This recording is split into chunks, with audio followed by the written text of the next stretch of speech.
Meru nitabiri nisitabiri. Unajua kwa nini wamekutupia roho ya ulevi na wanawake? Unanena kupata pesa. You getting money.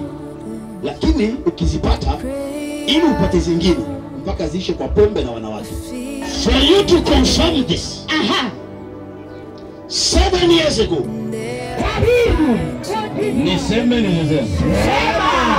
Nitabiri au niachane na mambo haya? Tabiri kabisa. Sitaumia tena. Sitahangaika tena.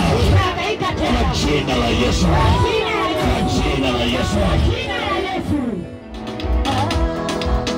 Hatuna